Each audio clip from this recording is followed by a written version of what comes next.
NetIpareo est un espace numérique de travail. Cet outil va vous permettre de consulter votre emploi du temps, votre bulletin, ou encore le travail à faire d'une alternance à l'autre. Vous pourrez également récupérer un cours en cas d'absence ou envoyer un devoir à un formateur.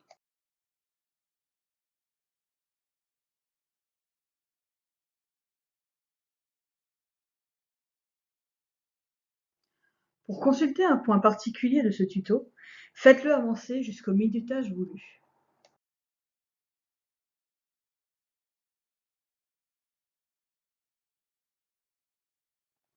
Sur votre téléphone ou votre ordinateur, connectez-vous sur le site du CFA dont l'adresse est cfahot-rest-colmar.com, puis cliquez sur les 3 traits à droite.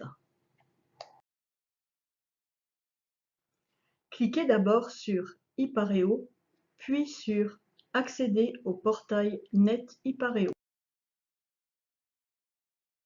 Sur cette page, on vous demandera de noter le pseudonyme et le mot de passe qui vous ont été fournis. Lors de votre première connexion, vous pourrez changer votre mot de passe. Cliquez sur Mot de passe oublié en cas de besoin. Un nouveau mot de passe provisoire vous sera envoyé à l'adresse que vous avez indiquée au CFA.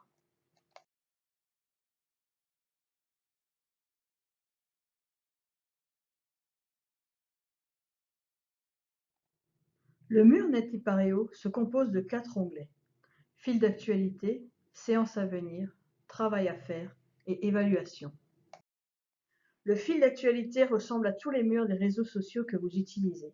Les infos s'affichent au fur et à mesure. Les séances à venir vous permettent de voir les prochains cours. Pour chaque matière, on voit le travail à faire. Les notes obtenues aux évaluations apparaissent au fur et à mesure.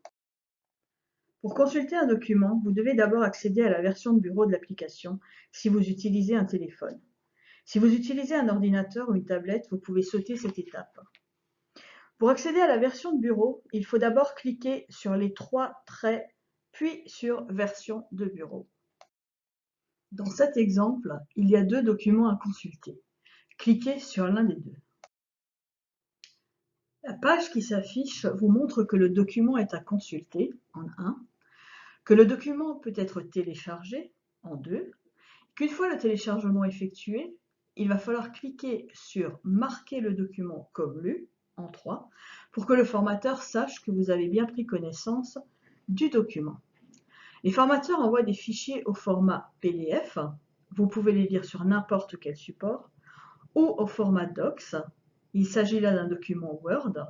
Si vous n'avez pas le logiciel Word, vous pouvez lire et travailler le document sur Google Docs si vous avez un compte Gmail, ou sur Word Online si vous avez un compte Microsoft. Il y aura un autre tuto qui vous permettra de voir comment vous pouvez travailler vos documents. Dans cet exemple, il s'agit d'un document à retourner avant le 20 septembre 2020, en 1. En 2, vous pouvez donc télécharger ce document, puis une fois que vous aurez travaillé dessus, vous pouvez le renvoyer au formateur.